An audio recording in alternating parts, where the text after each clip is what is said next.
Sure. She touched her mic. Need more tape?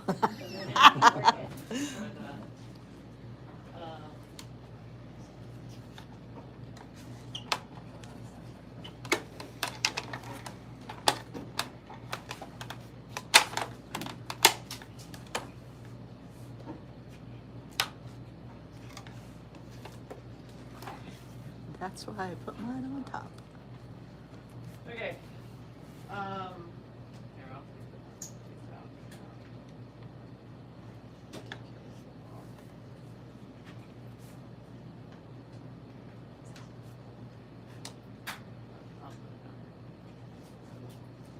Okay, good morning, everyone. I appreciate you joining us today. Yesterday, the U.S. Department of Education laid off 1,300 employees, nearly half of its workforce. This is not just an administrative shakeup. This is part of a deliberate effort.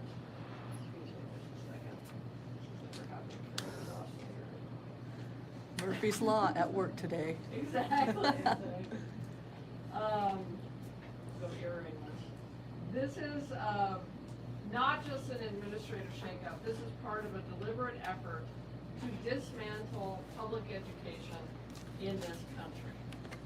And it is going to hurt students, families, and schools, especially in rural areas that rely on federal support. And let us be clear, there is absolutely no way that the Department of Education can perform its legal obligations with half the workforce. Federal law requires this agency to oversee student loans, enforce civil rights protections, support students with disabilities, and administer billions of dollars in funding to schools. You cannot fire half of the people responsible for these programs and pretend that nothing will change. That is not streamlining, that's sabotage, and that is why I once again sued the Trump administration. This action is another violation of the separation of powers in the United States Constitution and the Administrative Procedures Act, and we are seeking a preliminary and permanent injunction against it for those reasons. If the president wants to reform the Department of Education, he can do so through Congress and as the Constitution requires. And let's be clear, this isn't just about job losses in Washington, D.C.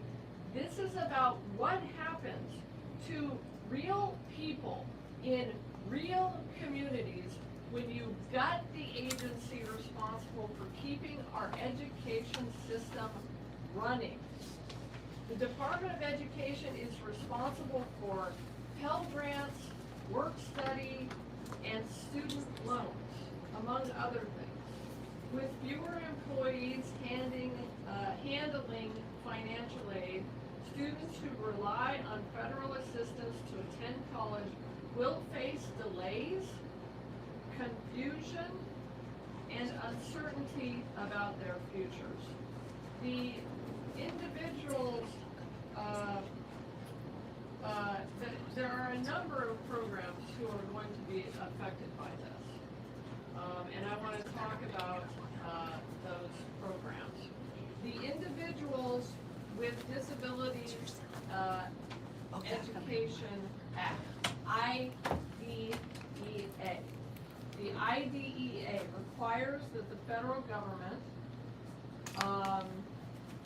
fund 40% of the extra cost of special education. It has never even come close to meeting that promise.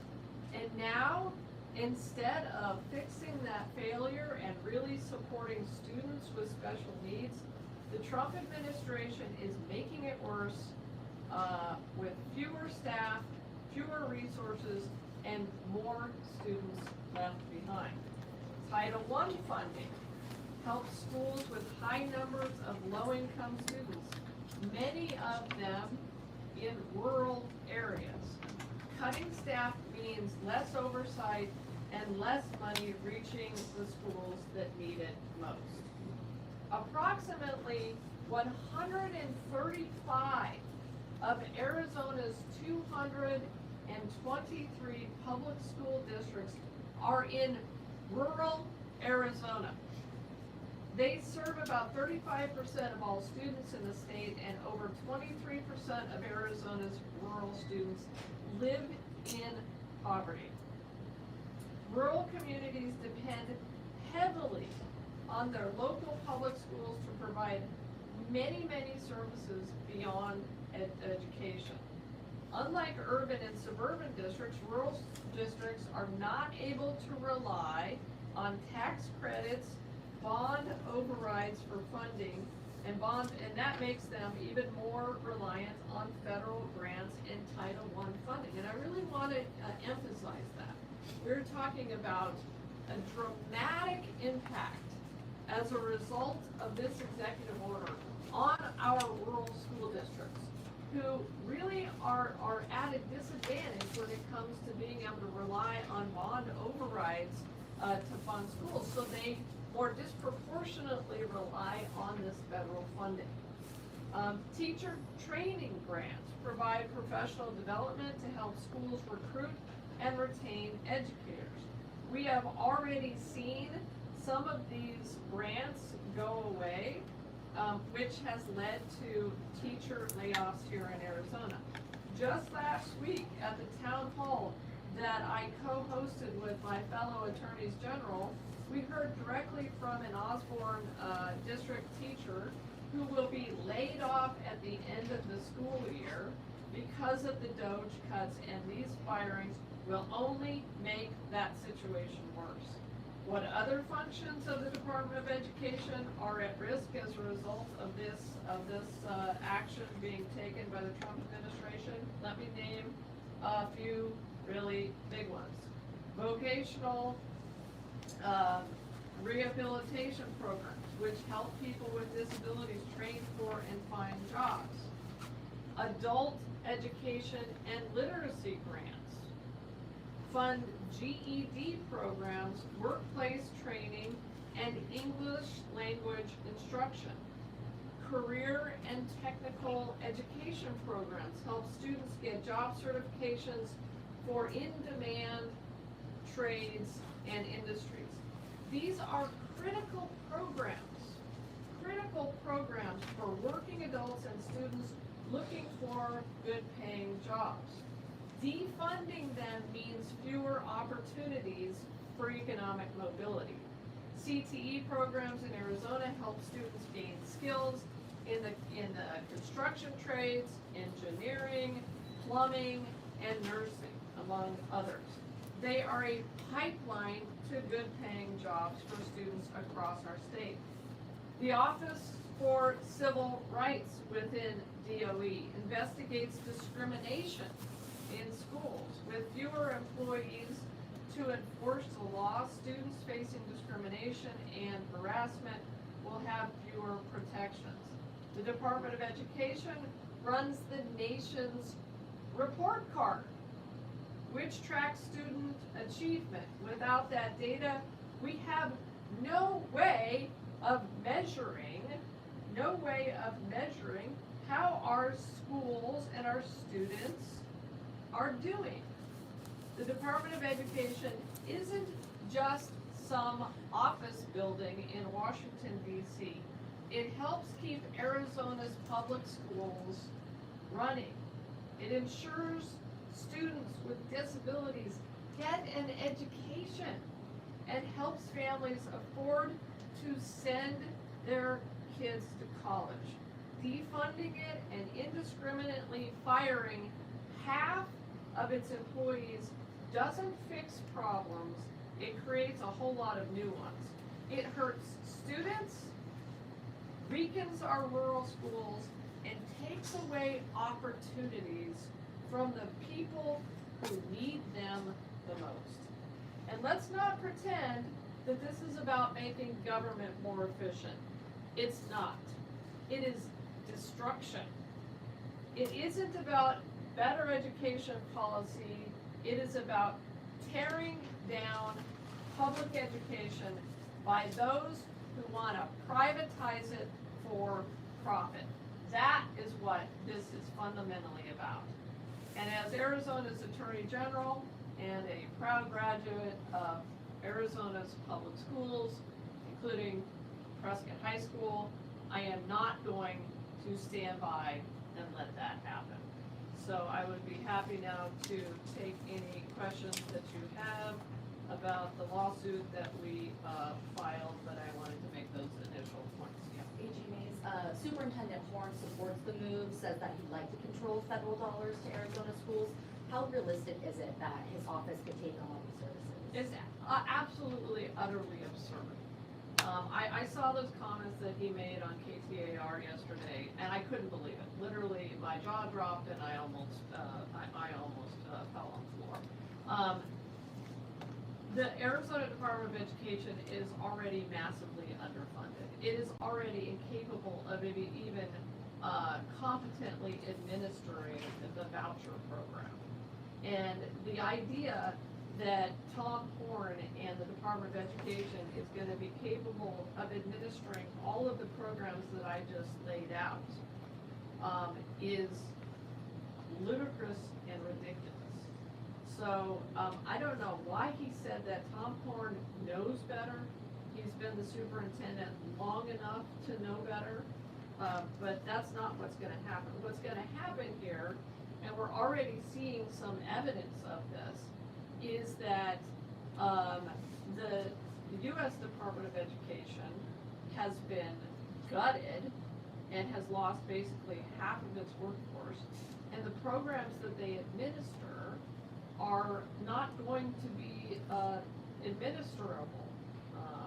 And so we're going to see, students have problem accessing student loan programs, and we're right up on the time when kids and parents who are going to college are about to apply for student loans, and now we have a U.S. Department of Education that has been cut in half. I mean, and by the way, this is not exactly a bloated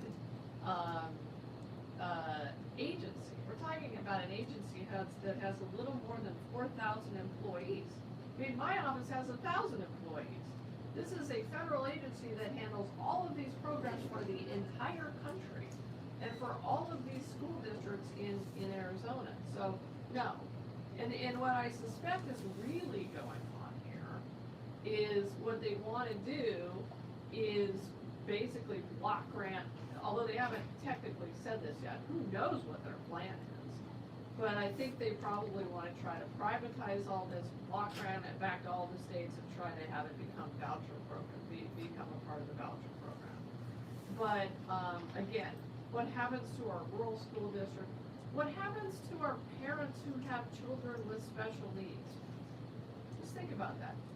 A lot of this funding, so much of this funding goes to, number one, Title I schools who are serving kids who are low income. And number two, it goes to help pay for teachers and aides for students with special needs, kids living with autism.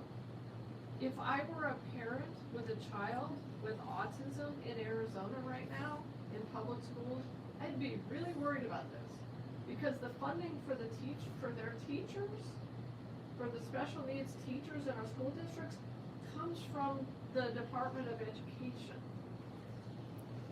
And so, so many reasons that it's worrisome. So anyway, yes.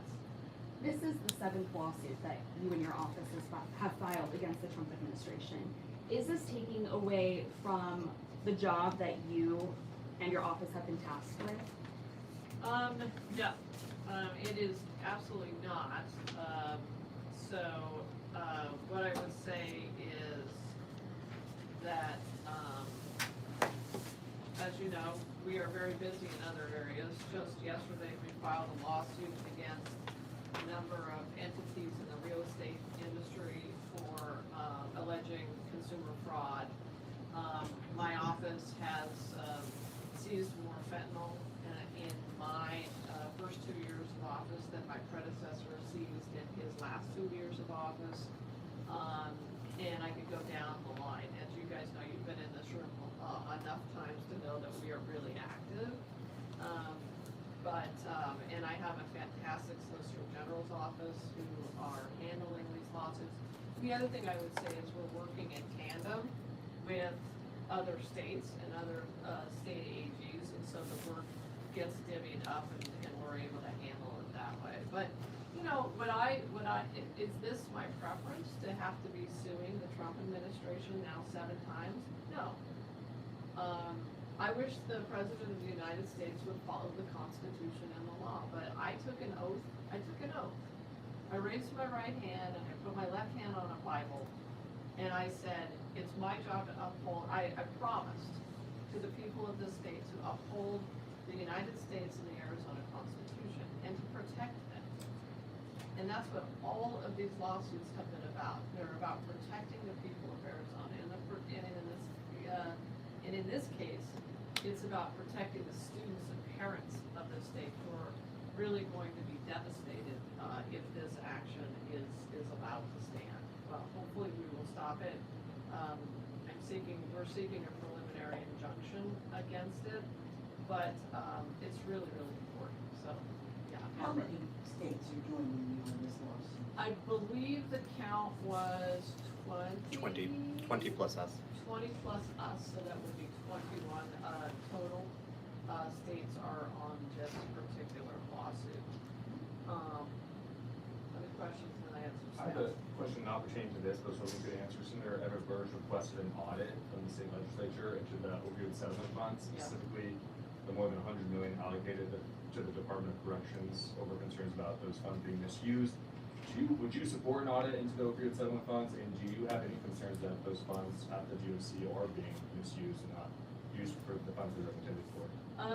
So to answer the second question first, yes, I'm absolutely still extremely concerned that the opioid funding that was swept from my office last year is being misspent. I believe that it is. It's why I personally asked the Department of Corrections for more information about how they're spending the money. The way they had given it to us for the data, the dashboard that we operate was insufficient and inadequate the first time they gave it to us. So we asked the governor's office to provide proper documentation.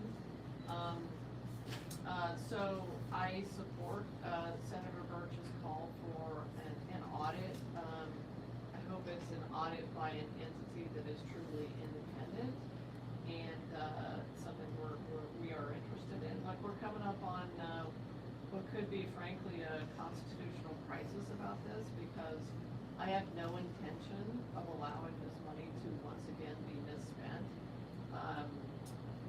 It is clear from both the governor's budget and the legislature's budget that they intend to try to sweep another $40 million this year, and I think it's gross. I think it's offensive to the people of Arizona who desperately need detox centers in their communities, who desperately need more Narcan in their communities, who desperately need education and rehabilitation programs. This is about saving lives and stuffing hundreds of millions of dollars into a budget backfill for the Department of Corrections is not saving lives. Has Hobbs been able to provide those documents you requested, more detailed timelines? I've got to go back and look at that. Can we follow up with that? They did provide additional detail. It didn't change my mind about the fact that I think they spent the money inappropriately. And so I've got some serious decisions to make. I mean, I watch this space.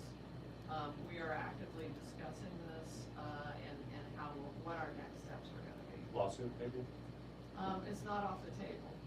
I feel that strongly about this. Well, then what happens when the senator's gone? What will you do? I mean, is anybody else stepping up to the plate?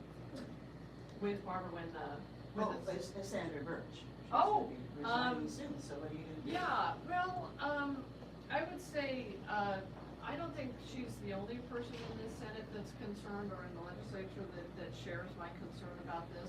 This is something that I have spoken with the, Democratic leadership about already. I had a meeting with them probably a month or so ago. I'm gonna continue to talk to them. I'm gonna continue to ask them to hold firm and to not support any budget that includes a sweep of these opioid funds again, and I'll talk to any Republican. I think there's Republicans out there who would like to see this money spent appropriately in their districts. I mean, keep in mind, we are losing lives in the individual districts of all these legislators who many of whom for some reason it seems okay to allow the Department of Corrections to sweep this money. Not okay for me, yes. Do you by chance, in filing your lawsuit, know how much the Department of Education gets from the federal government? Yeah, I was just thanks for that question. So federal funds make up about 19% of public school funding in Arizona. And that means that 1 in every $5 that we spend on education is supplied by the U.S. Department of Education. Arizona received $2.5 thousand in federal funding for every K through 12 student. And then I think the other thing to note is that Arizona schools receive a higher share of funding from federal sources, including the Department of Education, compared to other states. So we received the 7th most in total federal funding when compared to all other states. We were the 7th highest recipient, in other words, of U.S. Department of Education funding. Of all U.S. funding, sorry, thank you, Lady. Of all U.S. funding, among all states. So we actually get more back from the Department of Education than we send to the federal government proportionally and relative to other states. And then, last statistic, in all, Arizona received $2.8 billion in federal funding for the 21-22 school year. And in the 2021-2020 school year, Arizona had over 1,150 schools that received Title I funding. So this is particularly important for Arizona, yes. Is that number, the 19% statistic, is that inclusive of all of the schools, including universities, or is that just K-12 institutions? We'll follow up on that, yeah, I apologize. But, I mean, again, universities are also gonna be impacted by this, especially as it has to do with student loan funding, yeah. Some people might see these lawsuits as a way to disagree with the president or the president's administration. What would you say to people who believe that these lawsuits are just Democratic AG's offices who are going against a Republican administration? Well, what I would say is, you know, it has absolutely nothing to do with politics. If Donald Trump were doing all of these things in the appropriate way, the AGs would have nothing to sue about. This is about upholding the rule of law. Donald Trump has every right to try to achieve his policy goals by going through Congress. What he doesn't have a right to do is violate the separation of powers, right? We have 3 branches of government in this country at the federal level: Congress, the legislative branch, the executive, and the judiciary. Sort of civics 101, right? And the president does not have the authority, as we state in all of our lawsuits, to basically override Congress. And that's what he is doing by slashing and almost eliminating the Department of Education. The only branch of government that has the right to do that is Congress. And so it's my job and the job of every AG, frankly, both Democratic and Republican. I don't know why the Republicans aren't standing up for the congressional branch, to uphold the Constitution and uphold the rule of law. And once we lose the rule of law, we will have lost our country. And so, you know, I think that is why we're seeing so many outraged Arizonans, so many people speaking out about this. I cannot tell you, well, I could probably calculate it for you. But we have had hundreds, if not now thousands of people calling this office saying, why is Elon Musk and Doge getting access to my Social Security numbers inside the Social Security Administration? Why are they getting access to my personal data inside the Treasury Department, which, by the way, we won a TRO against? So we were able to block Elon Musk inside the Treasury Department. We have another lawsuit, the Appointments Clause lawsuit, that would seek to block him and kick him out of all the other federal agencies where who knows what he's doing? Who knows whether he's hoovering up the private data of Arizonans and Americans inside all of these agencies. So Arizonans are really, really concerned. I did a town hall last night, a teletown hall with Congresswoman Ansari that 13,000 people got on. 13,000 people got on a town hall concerned about what's going on in their country and in their state and whether or not they might be about to lose Medicaid, Social Security, or Medicare, because they're on the verge in Congress of passing a budget that could slash any or all of those things. And so, you know, that is the kind of thing that I think Arizonans are so very concerned about. Does that include people across all party lines? Yeah, I mean, trust me, we're getting, the calls would very much appear that we're getting at least, and the people who turned out for that town hall, we had more than 400 people turn out for the town hall that the other AGs came to, appeared to me to be pretty equally divided, Republicans, independents, and Democrats. This thing is affecting people of all political stripes. Let me put it to you in terms of this lawsuit. These cuts by the Department of Education, or at the Department of Education, as I mentioned, are going to disproportionately impact rural Arizona. Who lives in rural Arizona? Republicans live in rural Arizona. I know, I'm from rural Arizona. I was born and raised in Yavapai County. And I spent most of my adult life as a Republican. And so the people who are going to be most dramatically impacted by this are rural school districts where the children of many Republicans go to school. And so I am fighting for Republicans just as hard as I am fighting for Democrats, because it's every single Arizonan who is going to be impacted by these education cuts. Every single Arizonan, regardless of your political stripe. So it's not about politics. What is about politics, it would seem, is what Donald Trump is doing. It seems very ideologically driven to me, because this is, for instance, the slashing of the Department of Education has been on the agenda of the Heritage Foundation and the Republicans for decades. But for decades, Republicans decided that they needed to follow the Constitution. It's just Donald Trump who has decided that he can just, you know, leapfrog right over the Constitution and leapfrog right over Congress. And so the Attorney General are going to continue to stand up for the law. I can only surmise at this point that you probably are getting all your ducks in a row for any lawsuits against Social Security cuts and Medicare cuts, I would imagine.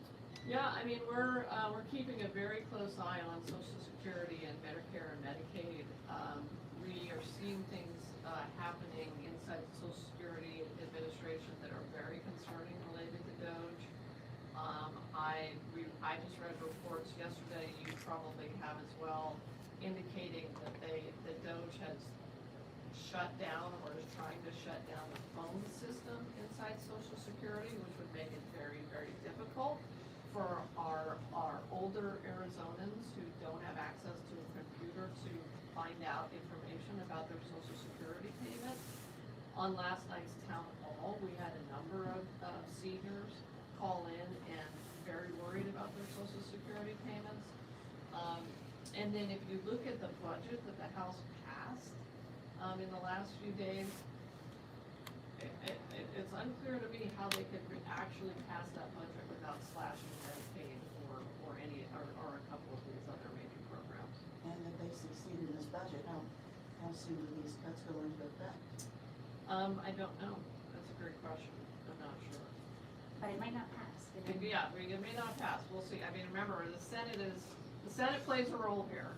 So, we gotta keep our eyes on that, over the next couple of days. The Senate, obviously, they've got, they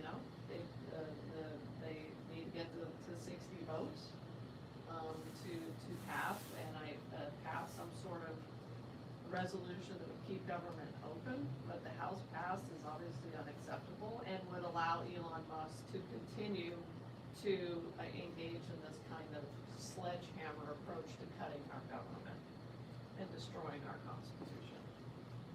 Any updates into the investigation into the ESA program, and the couple of cases that have been, of people who have been indicted as well? Yeah, well, I mean,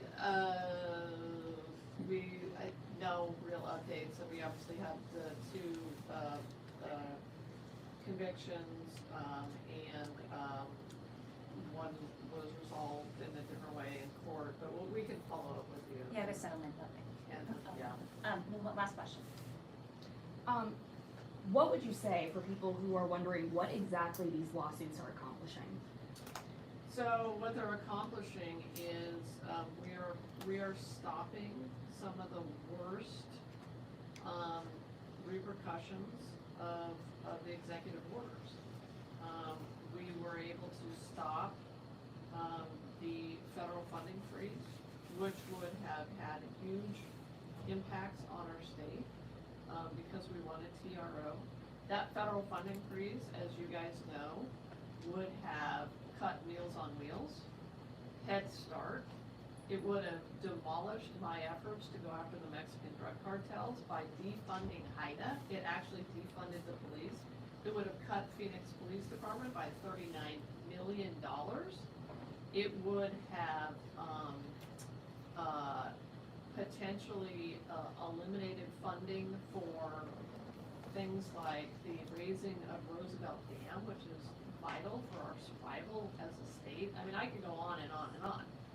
Our being able to get a TRO against that, I think, saved what would have been cataclysmic cuts to the state of Arizona.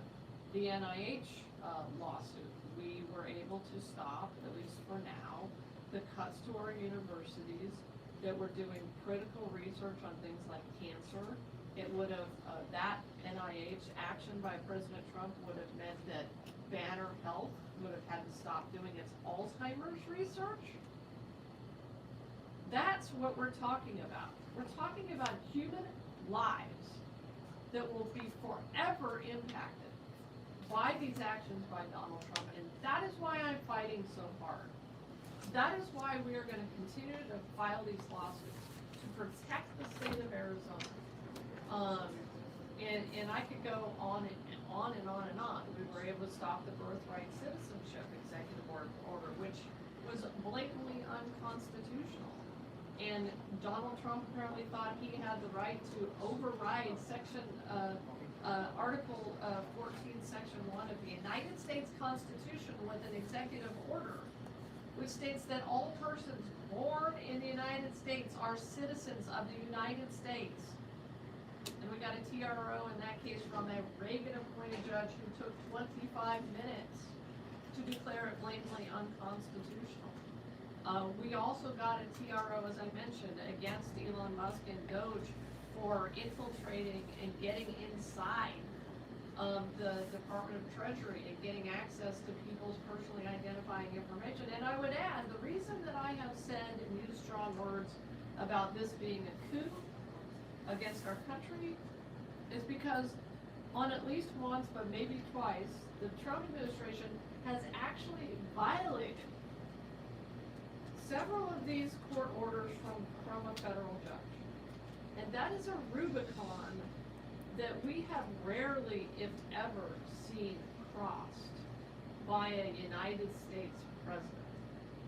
And when a president starts ignoring the orders of federal judges, that is when we are in uncharted constitutional territory. And at the end of the day, these cases that we're filing are going to wind up at the United States Supreme Court. And at the end of the day, the United States Supreme Court is going to have to decide whether it still believes in America, whether it still believes in the separation of powers, whether it still believes in the appointments clause, whether it still believes that we have a constitution in this country that governs the way we the way we operate. So ultimately, it's going to come down to the United States Supreme Court, and we'll see. I still believe in them. Thanks, everybody. Okay, thank you guys. Appreciate it.